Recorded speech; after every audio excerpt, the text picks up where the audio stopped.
Welcome to this explainer. Today we're going to unpack something genuinely fascinating, one of the most profound frameworks for understanding human history and art. We're diving into Joseph Campbell's incredible vision of human history as this massive shared symphony, and we'll explore the thrilling new frontier of individual creative myth-making. For centuries, our myths were just handed down to us from on high. But as we'll see today, the power to create mythology has completely shifted. It's moved away from the rigid institution right down to the individual. We've gone from the symphony to the soloist. Let's kick things off with this massive realization directly from Campbell. He realized that all of our collective spiritual history, literally every culture, every era you can think of, is essentially playing out like one giant unified musical composition. The big themes of humanity, they don't just disappear, they're simply announced, developed, amplified, and then turned about. It's an incredibly unifying way to look at the human race, right? We aren't just this disjointed collection of random events. We're actually all playing in the exact same grand orchestra. To get our heads around this, we're going to treat our agenda today like 5 distinct movements of a symphony. First up, mankind's one great symphony. Then, tradition versus creative myth. After that, the recurrence of motifs, followed by building new creative works, and finally, creating your own mythology.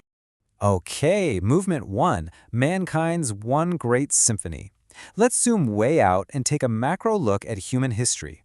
In his groundbreaking volume, Creative Mythology, Campbell outlines how these overarching themes of humanity persist relentlessly over time. Think of the symbols, the hero's journey, the descent into the underworld, the great mother, the wise old man. These don't just vanish when a culture changes. Instead, they're simply rearranged into new relationships. It's exactly like taking the same musical notes and using them to write entirely new songs across different centuries. Now, to explain how this unified symphony actually works in practice, Campbell borrows a pretty dense concept from the philosopher Arthur Schopenhauer. It's called harmonia praestabilita, or pre-established harmony. Think of it like this. Imagine a master composer bringing perfect, breathtaking harmony into the thousands of apparently disconnected, turbulent voices of an orchestra. On the surface, everyone's individual life dream seems chaotic and totally separate. But underneath, all our life dreams are interwoven so artfully that your personal journey actually conforms to and harmonizes with the destiny of thousands of others. So the absolutely crucial point here is this. The subject of this great, interwoven dream of life is the will to life itself. Because we're all part of this single, vast dream, everything naturally interlocks. Your story perfectly harmonizes with my story. We are, quite literally, actors in each other's place. Which brings us to movement 2, tradition versus creative myth. Let's examine how the orchestra of society has fundamentally shifted over time. We have experienced a massive paradigm shift in human history, and you can see the stark contrast right here. On one side, we have traditional mythology. For millennia, this was maintained by a priestly, orthodox mind through strict social rites. Traditional myths precede your actual experience, and they basically control what you're supposed to feel and believe. But then, look at the modern era. Creative mythology. This is the realm of the individual artist. Here, the myth is the effect and the expression of a real personal experience. It's not handed down from the top by authority. It's built upward from pure human personal conviction. Let's dig into how this shift really builds. The priestly, traditional mind is almost always focused on local, ethnic, culturally conditioned rules. But the true creative artist? They completely bypass those local social dogmas. They tap directly into the universal, archetypal, elementary ideas of humanity. They aren't looking for the borrowed truth of a past age. They want the raw underlying truth of the human condition. And that brings us to one of my absolute favorite terms Campbell uses, the mythogenetic zone. So where do new myths actually come from today? I mean, they don't come from gods on mountaintops or saints in the desert anymore. The mythogenetic zone today is the everyday individual. It's you, sitting quietly, looking inward, making contact with your own deep interior life, and then communicating that internal discovery through your art to the rest of us out there. Moving right along to movement 3, the recurrence of motifs. Let's look at some actual visual proof of how these archetypal themes repeat across our historical symphony. Take a look at this. It's a fascinating 13th century glazed tile from England, showing the youthful Tristan playing the harp for his uncle, King Mark. Now, anyone in the Middle Ages looking at this would have immediately recognized the echoing motif. It perfectly mirrors the ancient biblical archetype of the young David harping for King Saul. The specific names and the local cultures have completely changed from ancient Israel to Arthurian England, but the underlying musical theme of the symphony, it remains exactly the same.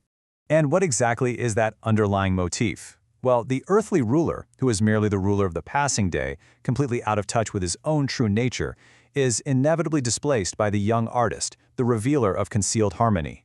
Saul loses out to David, King Mark loses out to Tristan. The one who understands the deeper, universal harmony is always going to displace the one who relies only on rigid, local authority. That takes us to Movement 4, Building New Creative Works. Let's see how modern soloists use these ancient themes to compose entirely new masterpieces. It is amazing to see how brilliant modern mythmakers consciously draw upon the general dictionary of the world's symbols. James Joyce uses the recurrent dog motif in Ulysses to signal these deeper archetypal relationships. Thomas Mann uses the musical contrast of dark gypsies and blue-eyed blondes to explore the dualities of the human spirit.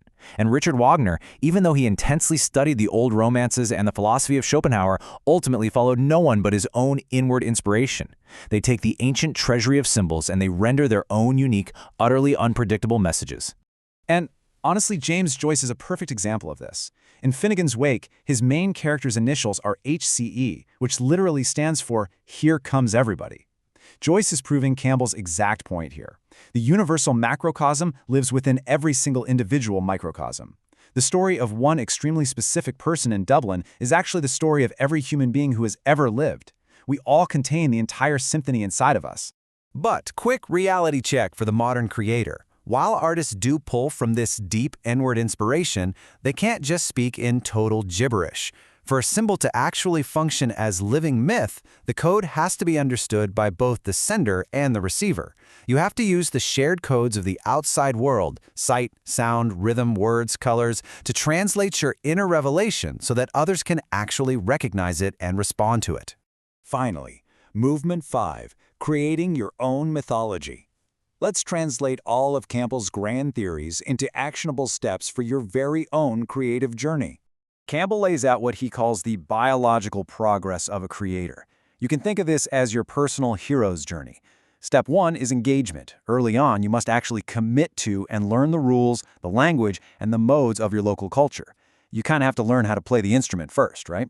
Step 2 is disengagement. As you mature, you emotionally detach from those rigid societal roles and descend inward to find your true self and those ancient archetypal motives.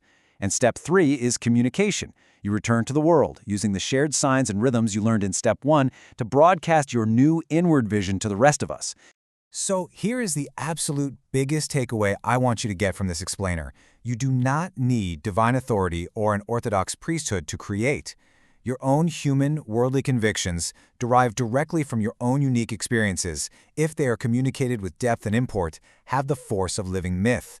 You have the power to build the next great movement of the human symphony. Which leaves us with a pretty provocative question to chew on today.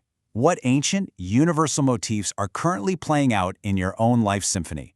And more importantly, now that you realize you are the soloist in the mythogenetic zone, how are you going to compose your next great movement? Thank you so much for joining me on this incredible journey through Joseph Campbell's work. Keep looking inward and start creating.